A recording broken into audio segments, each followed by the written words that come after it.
পারা 15, 17, সূরা বনী ইসরাইল, রুকু 12, আয়াত 111, মক্কি। দয়াময় মেহেরবান আল্লাহর নামে। পবিত্র মহামহিম তিনি, যিনি তার বান্দাকে এক রাতে তার কুদরতের কিছু নিদর্শন দেখানোর জন্যে মসজিদুল হারাম থেকে নিয়ে যান জেরুজালেমের বরকতময় পরিবেশপূর্ণ মসজিদুল আকসায়। নিশ্চয়ই তিনি সব শোনেন, সব দেখেন। আমি মূসাকে বনী ইসরায়েলের জন্য পথ নির্দেশক কিতাব দিয়েছিলাম।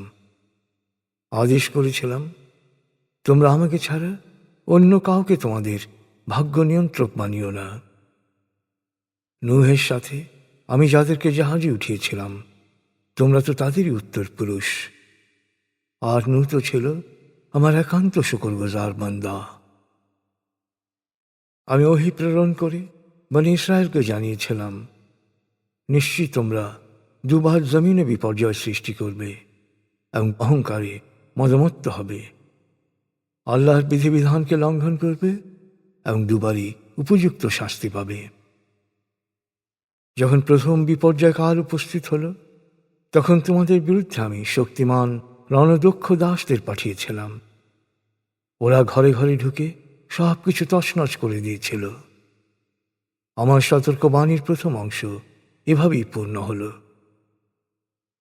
কিছুকাল পর আমি পুনরায় তোমাদেরকে ওদের উপর বিজয়ী করলাম, তোমাদের ধন সম্পত্তি বৃদ্ধি করলাম, জনসংখ্যা বিস্ফোরণ ঘটল, জনশক্তিতে তোমাদের এগিয়ে দিলাম। আর বললাম, তোমরা যদি ভালো কাজে লেগে থাকো তবে তা তোমাদেরই কল্যাণ বয়ে আনবে, আর যদি পাপাচারে লিপ্ত হও তবে তার পরিণতিও তোমাদেরই ভোগ করতে হবে। কিন্তু তোমরা শুনলে না, আবার পাপাচারে লিপ্ত হলে। ফলে দ্বিতীয় বিপর্যয়কাল এসে উপস্থিত হল। তোমাদের উপর অন্য জাতিগুলো বিজয়ী হল। তোমরা চরমভাবে অপমানিত ও লাঞ্ছিত হলে। ওরা তোমাদের উপাসনালয়ে প্রবেশ করে তোমাদের অর্জিত সব কিছু ধ্বংস করল। এখন তোমাদের প্রতিপালক তোমাদের ক্ষমা করতে পারেন, কিন্তু তোমরা যদি পাপাচারের পুনরাবৃত্তি করো তবে আমিও শাস্তিদানের পথে ফিরে যাব। আর আমার নির্দেশ হচ্ছে, পরকালে সকল সত্যাস্বীকারীর জন্যে জাহান্নামের আগুনই হবে কারাগার। সত্য হচ্ছে এই যে, এই কোরআন সমগ্র মানব জাতিকে সহজ সরল পথ প্রদর্শন করে এবং সৎকর্মশীল বিশ্বাসীদের মহাপুরস্কারের সুখবর দেয়। আর যারা আখিরাতে বিশ্বাস করে না, তাদের জন্যে আমি প্রস্তুত রেখেছি কঠিন শাস্তি। হায়, মানুষ অনেক সময় যাতে তার অকল্যাণ হবে এমন বিষয়ের জন্যে এত একাগ্রভাবে প্রার্থনা করে যেন সে কল্যাণের জন্য প্রার্থনা করছে। আসলে মানুষ সিদ্ধান্ত নিতে অতিমাত্রায় তাড়াহুড়ো করে।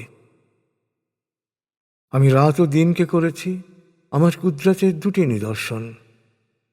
রাতের নিদর্শনকে করেছি নিষ্প্রভ, আর দিনের নিদর্শনকে করেছি আলোক উজ্জ্বল, যাতে তোমরা তোমাদের প্রতিপালকের অনুগ্রহ সম্পদ অনুসন্ধান করতে পারো, গণনা করতে পারো দিন ও বছরের সংখ্যা, আর হিসাব করতে পারো নিজের বয়স ও কৃতকর্মের। আর আমি প্রতিটি বিষয় বোঝার সুবিধার জন্যে বিশদভাবে বয়ান করেছি। আমি প্রত্যেক মানুষের আমলনামাকে, কর্মবিবরণের রেকর্ডকে তার গলার সাথে যুক্ত করেছি। মহাবিচার দিবসে এ রেকর্ড তার সামনে দৃশ্যমান করে বলবো, পড়ো তোমার আমলনামা। আজ তুমি নিজেই নিজের হিসাব নিকাশের জন্য যথেষ্ট। যে সৎ পথে চলে সে সৎ পথে চলে আসলে নিজেরই মঙ্গল করে, আর যে বিপথে চলে পথভ্রষ্ট হয়ে সে নিজেরই ধ্বংস ডেকে আনে। একজনের বোঝা কখনো অন্যজন বইবে না। তাছাড়া সত্য ও মিথ্যা সম্পর্কে সচেতন করার জন্যে রসুল না পাঠানো পর্যন্ত আমি কোনো সম্প্রদায়কে শাস্তি দেই না। কোনো জনপদ ধ্বংস করার আগে আমি সেখানকার বিত্তবান ও প্রভাবশালী লোকদের সৎকর্ম করার নির্দেশ দেই, কিন্তু ওরা আমার আদেশের অবাধ্য হয়ে অন্যায় ও জুলুমে লিপ্ত হয়। তখন ন্যায়সঙ্গতভাবেই আযাবের ফয়সলা হয়ে যায় এবং তারা ধ্বংস হয়। নূহের পর এভাবে আমি কত পাপ ভারাক্রান্ত জনপদকেই না ধ্বংস করেছি। বান্দাদের পাপাচার সম্পর্কে তোমার প্রতিপালক সবই জানেন এবং সব কিছুরই তিনি সম্যক দ্রষ্টা। হে মানুষ, যারা পার্থিব সুখ সম্ভোগ কামনা করে, আমি ইচ্ছামতো তাদেরকে পৃথিবীতেই তা দেই, তারপর পরকালের জন্যে জাহান্নাম বরাদ্দ করি। সেখানে তারা লাঞ্ছিত ও পরিত্যক্ত অবস্থায় পুড়তে থাকবে। যারা পরকালের কল্যাণ কামনা করে এবং সে উদ্দেশ্যে সর্বাত্মক প্রয়াস চালায়, তারাই সত্যিকার বিশ্বাসী। তাদের প্রয়াস অবশ্যই যথাযথ পুরস্কারযোগ্য। তোমার প্রতিপালক উভয় দলকেই দুনিয়ায় মুক্ত হস্তে দিয়ে থাকেন। পার্থিব জীবন উপকরণ লাভের দরজা সবার জন্যই অবারিত। তাকাও, দেখো, দুনিয়ার ক্ষেত্রেই আমি একজনকে অন্যজনের উপর বৈশিষ্ট্য ও মর্যাদা দিয়েছি। অতএব পার্থিব মর্যাদার চেয়ে আখেরাতে এই মর্যাদা হবে মহত্তর এবং গুণগতভাবে শ্রেষ্ঠতর। আল্লাহর সাথে অন্য কোনো কিছুর উপাসনা করো না। যদি করো তবে তুমি লাঞ্ছিত ও পরিত্যক্ত হবে। আল্লাহ আদেশ করেছেন যে 1. তোমরা আল্লাহ ছাড়া কারো উপাসনা করবে না। 2. বাবা মার সাথে ভালো ব্যবহার করবে। তোমার জীবদ্দশায় তাদের একজন বা উভয়ই যদি বার্ধক্যে উপনীত হয়, তবুও তাদের ব্যাপারে করো না। তাদের ধমক দিও না বা অবজ্ঞা করো না। তাদের সাথে আদবের সাথে কথা বলো। শ্রদ্ধা ভরা দৃষ্টিতে মমতার ডানা মেলে ছায়ার মতো আগলে রাখো এবং সবসময় তাদের জন্য দোয়া করো। হে আমার প্রতিপালক, আমার মা বাবা শৈশবে যে মমতায় আমাকে লালন করেছেন, তুমিও তাদের উপর সেরূপ করুণা বর্ষণ করো। হে মানুষ, তোমাদের অন্তরে কি আছে তা তোমাদের প্রতিপালক ভালোভাবেই জানেন। যদি তোমরা সৎকর্মশীল হও তবে তিনি তোমাদের ভুলগুলোকে ক্ষমা করবেন। নিশ্চয়ই যারা ভুল করার পর সচেতন হয় এবং তওবা করে আল্লাহর কাছে ফিরে আসে, তাদের প্রতি আল্লাহ অতীব ক্ষমাশীল। 3. আত্মীয় স্বজনকে তাদের প্রাপ্য অধিকার দেবে এবং অভাবগ্রস্ত ও মুসাফিরের হক আদায় করবে। 4. তোমার সম্পত্তির অপচয় করবে না। নিশ্চয়ই অপচয়কারীরা শয়তানের ভাই, আর শয়তান তার প্রতিপালকের প্রতি চূড়ান্ত অকৃতজ্ঞ। 5. নিজেই প্রতিপালকের অনুগ্রহ সম্পদ অনুসন্ধানরত ও তার কাছে প্রত্যাশী হওয়ার কারণে, অর্থাৎ নিজেই অভাবগ্রস্ত হওয়ার কারণে, যদি কোনো সাহায্য প্রত্যাশীকে সাহায্য করতে না পারো, তবে তার সাথে সহানুভূতিপূর্ণ কথা বলো, সদ উপদেশ দিও। 6. ব্যয়ের ক্ষেত্রে কৃপণ হও না বা অন্যকে সাহায্য করতে অনিচ্ছুক হও না। আবার ব্যয়ের ক্ষেত্রে মুক্তহস্ত হয়ে তোমার সামর্থ্যের সীমা ছাড়িয়ে যেও না। যদি করো তাহলে তুমি নিন্দিত বা নিঃস্ব হবে। মনে রেখো, তোমার প্রতিপালক যাকে ইচ্ছা পর্যাপ্ত জীবন উপকরণ দেন, যাকে ইচ্ছা সীমিত জীবন উপকরণ দেন। অবশ্যই তিনি বান্দাদের প্রয়োজন সম্পর্কে পূর্ণ সচেতন এবং তাদের সব কিছুই দেখেন। 7. তোমরা দারিদ্র্যের ভয়ে তোমাদের সন্তানদের হত্যা করো না। তোমাদের ও তোমাদের সন্তানদের রিজিক দাতা আমি, জীবন উপকরণ আমিই দিয়ে থাকি। নিশ্চয়ই সন্তান বা ভ্রূণ হত্যা মহাপাপ। 8. তোমরা জেনা অর্থাৎ ব্যভিচার, পরকীয়া বা অবৈধ যৌনাচারের কাছেও যেও না। এটা অশ্লীল ও জঘন্য পাপাচার। 9, ন্যায়সঙ্গত কারণ ছাড়া কাউকে হত্যা করো না। কেউ অন্যায়ভাবে নিহত হলে তার উত্তরাধিকারীকে কেসাস, ন্যায়সঙ্গত বদলা দাবি করার অধিকার দিয়েছি, কিন্তু হত্যার ব্যাপারে সে যেন বাড়াবাড়ি না করে। আর মনে রেখো, যাকে অন্যায়ভাবে হত্যা করা হয়েছে সে তো আল্লাহর কাছ থেকে সাহায্যপ্রাপ্ত হয়েছেই। 10, উন্নয়নের লক্ষ্য ছাড়া এতিমের সম্পত্তির কাছেও যাবে না। এতিম প্রাপ্তবয়স্ক হওয়ার পর তার সম্মতিক্রমে সম্পত্তিকে কাজে লাগাতে পারো। 11, ওয়াদা রক্ষা করবে। ওয়াদা ভঙ্গ করলে তোমাকে অবশ্যই জবাবদিহি করতে হবে। 12, ওজনে কখনো কম দেবে না। জীবনের যে কোনো ধরনের লেনদেন হোক না কেন, সঠিক মানদণ্ডে ওজন করে পুরো প্রাপ্য দেবে। এতে তোমারই মঙ্গল হবে এবং শুভ পরিণাম বয়ে আনবে। 13, যে বিষয়ে তোমার যথাযথ জ্ঞান নেই সে বিষয়ে শুধু শোনা কথায় আন্দাজ অনুমানের উপর ভিত্তি করে কখনো নিজেকে জড়াবে না। মহাবিচার দিবসে তোমার কান, চোখ ও মনকে জবাবদিহিতার জন্যে ডাকা হবে। 14, দম্ভ ভরে বক্ষ স্ফীত করে মাটিতে পা ফেলবে না। তুমি তোমার পদভারে কখনো জমিনকে বিদীর্ণ করতে পারবে না, পারবে না উচ্চতায় পর্বতকে অতিক্রম করতে, অর্থাৎ চাল চলনে বিনয়ী হবে। এই 14টি আদেশের মধ্যে যে পাপাচার করতে নিষেধ করা হয়েছে তা তোমার প্রতিপালকের কাছে অতি ঘৃণ্য। হে নবী, তোমার প্রতিপালক ওহির মাধ্যমে যে প্রজ্ঞাপূর্ণ জ্ঞান দান করেছেন তার প্রথমটিই হল, তুমি আল্লাহ ছাড়া অন্য কাউকে উপাস্য হিসেবে গ্রহণ করো না, তাহলে জাহান্নামে নিক্ষিপ্ত হবে, নিজের কাছেই দোষী সাব্যস্ত হবে এবং আল্লাহ কর্তৃক বর্জিত হবে। প্রাচীন আরবে ফেরেশতাদেরকে কন্যারূপে অভিহিত করা হতো। এর জবাবে আল্লাহ বলেন, তোমাদের প্রতিপালক কি তোমাদেরকে পুত্র সন্তানে ধন্য করে নিজে ফেরেশতাদের কন্যা হিসেবে গ্রহণ করেছেন? তোমরা জঘন্য মিথ্যাচার করছ।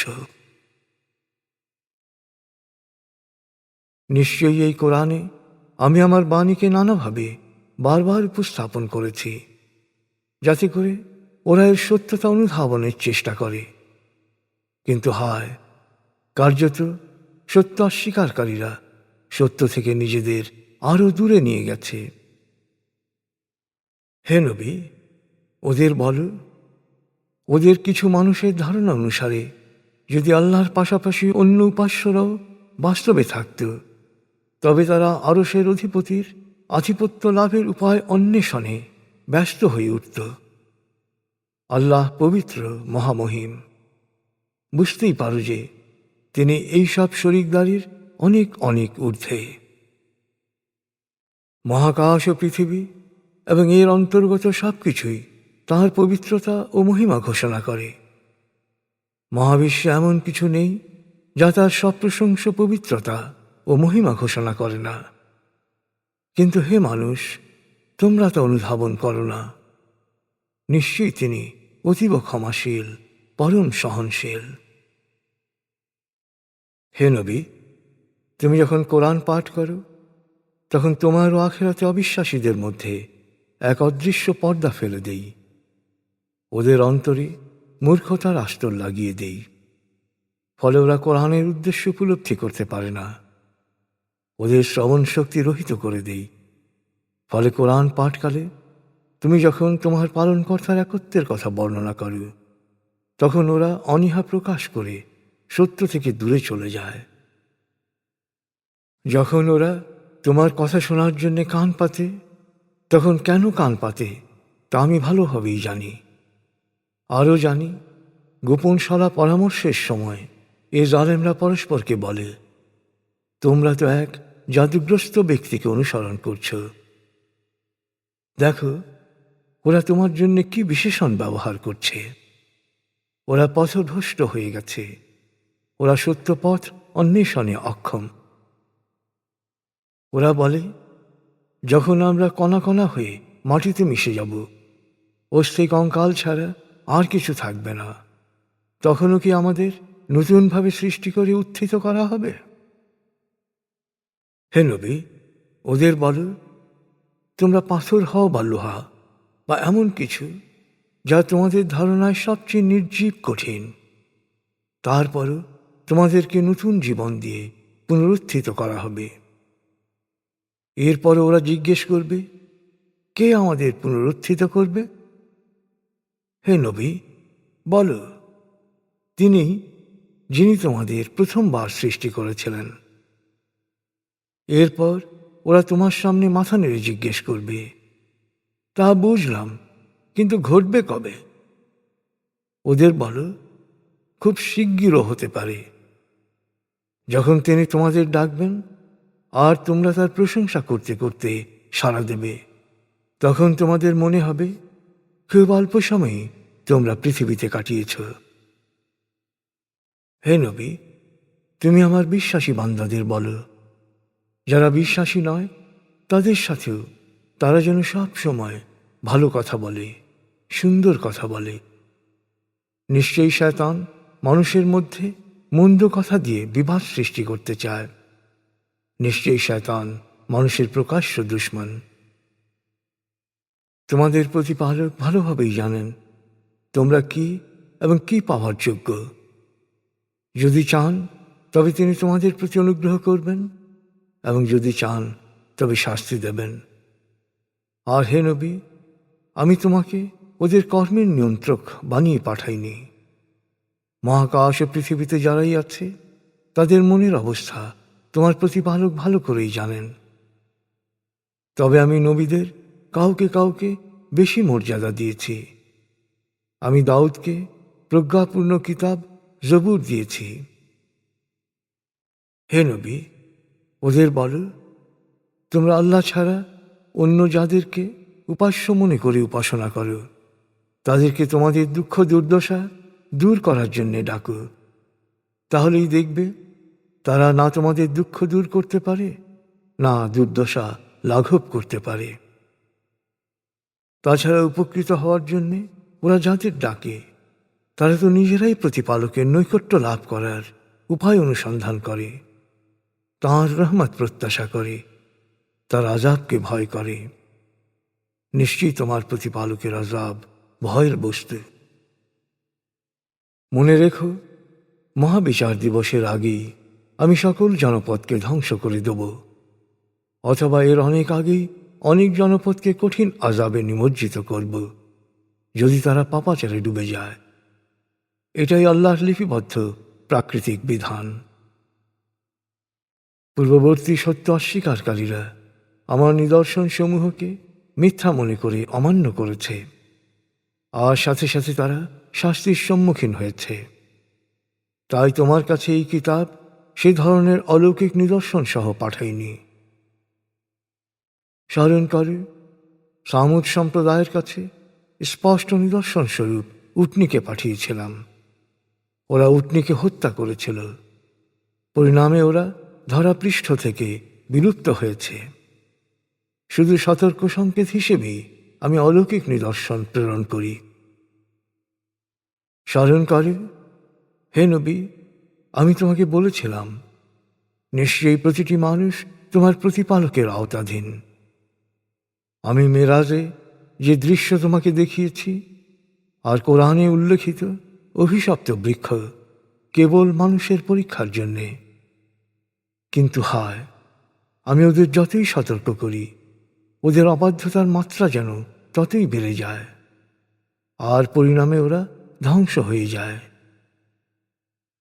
স্মরণ করো, যখন আমি ফেরেশতাদের বললাম আদমকে সেজদা করো, তখন এক ইবলিস ছাড়া সবাই সেজদা করল। ইবলিস পাল্টা প্রশ্ন রেখেছিল, যাকে তুমি কাদা থেকে সৃষ্টি করেছ তাকে কি আমি সেজদা করতে পারি? ইবলিস তাচ্ছিল্যের সাথে বলেছিল, তুমি যাকে আমার উপর মর্যাদা দিয়েছ সে তো নির্বোধ। তুমি আমাকে শুধু কিয়ামত পর্যন্ত সুযোগ দাও, আমি শুধু কয়েকজন ছাড়া ওর বংশধরদের আমার অন্ধ অনুসারীতে রূপান্তরিত করব। আল্লাহ বললেন, ঠিক আছে, যাও। তাদের মধ্যে যারা তোমার অনুসরণ করবে, তোমাদের সবার জন্যে জাহান্নামী পূর্ণমাত্রার প্রতিফল। আল্লাহ বললেন, যাও, তোমার কণ্ঠ দ্বারা যাকে পারো মোহিত করে সত্য থেকে সরিয়ে নাও। সর্বশক্তি নিয়ে ওদের উপর ঝাঁপিয়ে পড়ো। ওদের ওদের সন্তানদের যত পাপাচারে নিমগ্ন করা যায় করো, যত ধরনের প্রতিশ্রুতি পারো দাও। কিন্তু তারা বুঝতে পারবে না যে শয়তানের প্রতিশ্রুতি তো স্রেফ ছলনা। তবে মনে রেখো, আমার সত্যিকার বান্দাদের উপর তোমার কোনো কর্তৃত্ব থাকবে না, কারণ তারা আমার উপর ভরসা রাখে।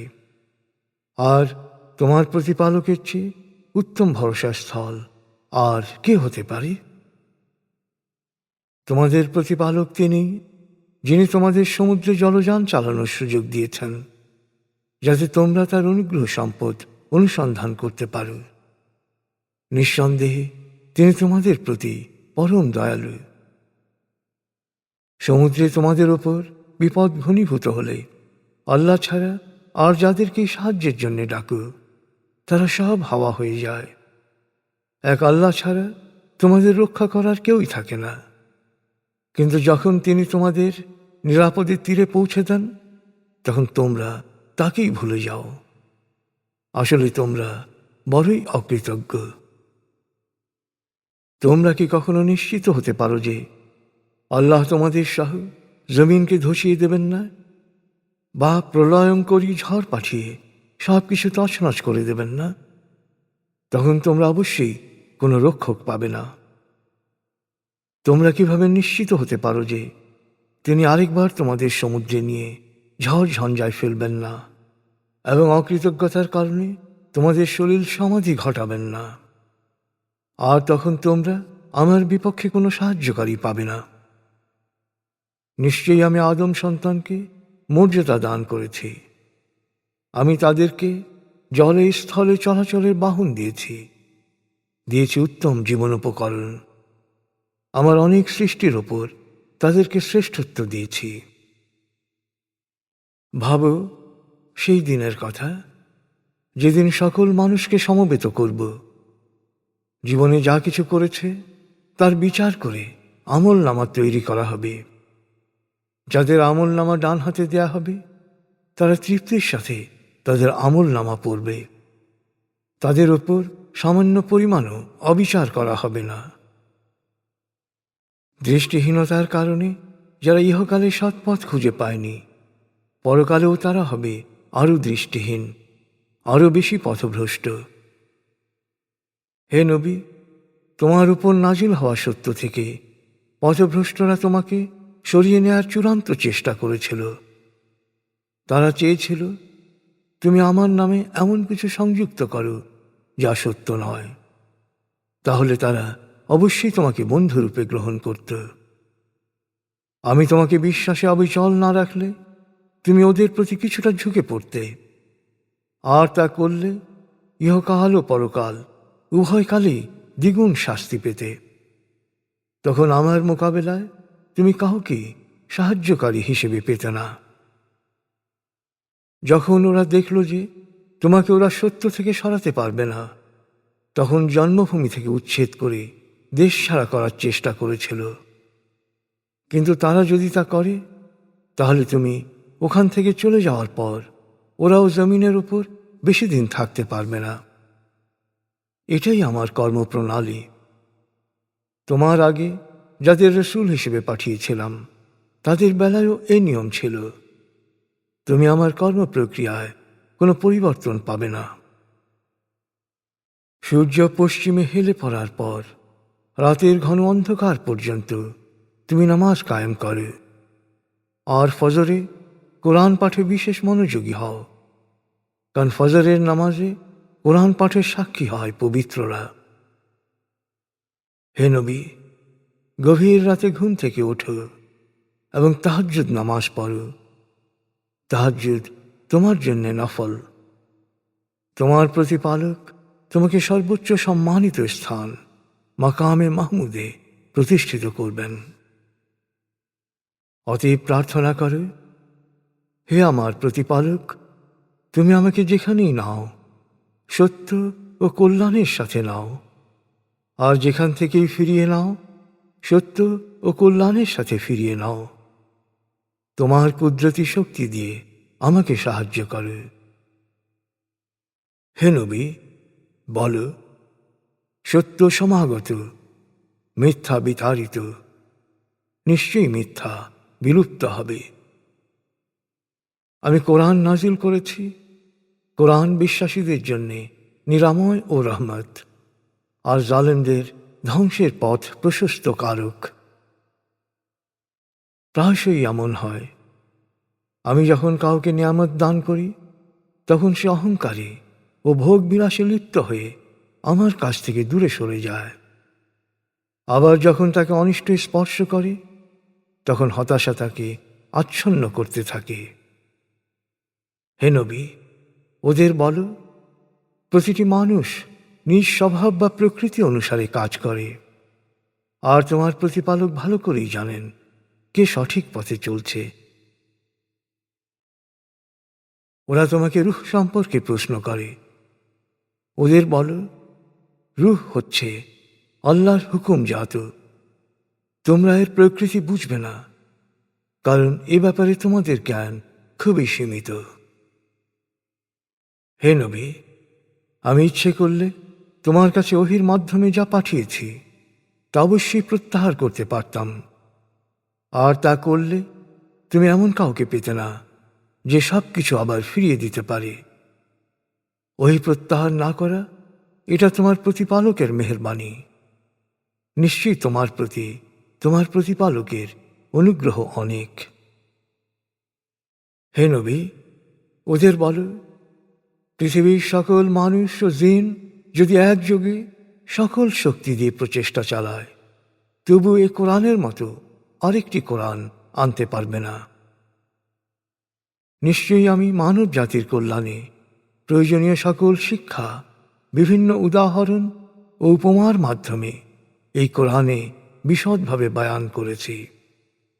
কিন্তু হায়, অধিকাংশ মানুষই অবিদ্যা ও সংস্কারের বৃত্তে আটকে থেকে সত্য অস্বীকার করতে চায়। ওরা বলে, তুমি জমিন বিদীর্ণ করে একটি ঝর্ণাধারা প্রবাহিত না করা পর্যন্ত, অথবা তুমি অজস্র ঝর্ণা প্রবাহিত খেজুর বা আঙুরের বাগানের মালিক না হওয়া পর্যন্ত, অথবা তোমার সতর্ক বাণীর মতো আকাশকে টুকরো টুকরো করে ভেঙে না ফেলা পর্যন্ত, অথবা আল্লাহ ও ফেরেশতাদের সামনে হাজির না করা পর্যন্ত, অথবা তোমার সোনার একটি বাড়ি না হওয়া পর্যন্ত, অথবা তুমি আকাশে আরোহণ করে আমাদের পড়ার জন্য সরাসরি কিতাব প্রেরণ না করা পর্যন্ত আমরা তোমাকে বিশ্বাস করব না। হে নবী, ওদের বলো, আমার প্রতিপালক মহান পবিত্র, আমি তো একজন মানুষ, সুসংবাদদাতা রসুল মাত্র। যখনই ওদের কাছে কোনো রসুলের মাধ্যমে আল্লাহর পথ নির্দেশনা এসেছে তখনই অবিদ্যাসক্ত হওয়ার কারণে ওরা প্রশ্ন করেছে, আল্লাহ কিভাবে একজন মানুষকে রসুল করে পাঠান? আর এই প্রশ্নই ওদেরকে বিশ্বাস থেকে দূরে সরিয়ে রেখেছে।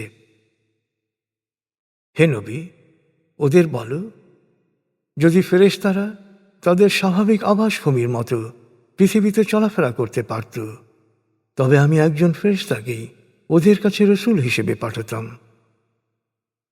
ওদের বলো, তোমাদের ও আমার মধ্যে সাক্ষী হিসেবে আল্লাহই যথেষ্ট। তিনি তাঁর সকল সৃষ্টি সম্পর্কে পূর্ণ সচেতন এবং তিনি দেখেন প্রত্যেকের অন্তরে কি আছে। আল্লাহ যাকে হেদায়েত করেন সে সব সময় সত্যপথের সন্ধান পায়, আর যাকে পথভ্রষ্ট হতে দেন প্রতিপালকের শাস্তি থেকে তাকে রক্ষা করার জন্যে কাউকে পাবে না। মহাবিচার দিবসে ওদের আমি সমবেত করব। ওরা উপর হয়ে মুখে ভর দিয়ে চলবে, অন্ধ, বোবা ও বধির। ওদের গন্তব্য হবে জাহান্নাম। যখন জাহান্নামের আগুনের তেজ কমে আসবে, তখন আবার আগুন বাড়িয়ে দেয়া হবে। এটাই ওদের শাস্তি। ওরা আমার বিধিবিধানকে প্রত্যাখ্যান করেছিল, বলেছিল, মরে কঙ্কাল হয়ে মাটিতে মিশে যাওয়ার পরও আবার নতুন সৃষ্টিরূপে উত্থিত হব। ওরা কি এটুকুও বোঝে না, যিনি মহাকাশ ও পৃথিবী সৃষ্টি করতে পারেন, তিনি ওদের মতো করেই ওদেরকে পুনরায় সৃষ্টি করার ক্ষমতা রাখেন? সন্দেহ নেই, তিনি ওদের পুনরুত্থানের জন্যে সময় নির্ধারণ করে রেখেছেন। তবে সকল সীমালঙ্ঘনকারী নিজেদের অবিদ্যা ও সংস্কারের বৃত্তে আটকে থাকে। হে নবী, ওদের বলো, হে মানুষ, তোমরা যদি আমার প্রতিপালকের সকল রহমতের ভাণ্ডারের অধিকারী হতে, তবুও খরচ হয়ে যাবে এই আশঙ্কায় সবটাই কৃপণতা করে আটকে রাখতে। আসলে মানুষ স্বভাবগতভাবেই কৃপণ, আর তোমার প্রতিপালক রহমত বিতরণে মুক্তহস্ত। আমি অবশ্যই মূসাকে 9টি সুস্পষ্ট নিদর্শন দিয়েছিলাম। বনী ইসরায়েলকে জিজ্ঞেস করে দেখো, যখন সে ফেরাউনের কাছে উপস্থিত হয়েছিল তখন কি ঘটেছিল? ফেরাউন তখন বলল, হে মূসা, আমার তো মনে হয় তুমি জাদুগ্রস্ত। মূসা জবাবে বলেছিল, তুমি নিশ্চয়ই জানো যে মহাকাশ ও পৃথিবীর প্রতিপালকই এ সুস্পষ্ট দিক নির্দেশনা তোমার অন্তর্দৃষ্টি উন্মোচনের জন্য নাজিল করেছেন। কিন্তু হে ফেরাউন, যেহেতু তুমি তা প্রত্যাখ্যান করার সিদ্ধান্ত নিয়েছ, আমার মনে হচ্ছে তোমার ধ্বংস অত্যাসন্ন। এরপর ফেরাউন বনী ইসরায়েলকে জমিন থেকে নিশ্চিহ্ন করার উদ্যোগ নিল। তখন আমি ফেরাউন ও তার সঙ্গীদের সমুদ্রে ডুবিয়ে দিলাম। এরপর আমি বনী ইসরায়েলকে বললাম, তোমরা এখন এদেশে নিরাপদে বাস করো, এবং যখন কিয়ামতের প্রতিশ্রুতি বাস্তবায়িত হবে, তখন তোমাদের সবাইকে একসাথে হাজির করব। আমি সত্যের দিক নির্দেশক হিসেবে কোরআন নাজিল করেছি, এবং সত্য সহই তা নাজিল হয়েছে। আর হে নবী, আমি তো তোমাকে কেবল সুসংবাদদাতা ও সতর্ককারী হিসেবেই প্রেরণ করেছি। আমি কোরআন নাজিল করেছি খণ্ডে খণ্ডে, যাতে তুমি মানুষের সামনে অল্প অল্প করে উপস্থাপন করতে পারো। আমি একে পরিস্থিতি অনুসারে ক্রমশ নাজিল করেছি।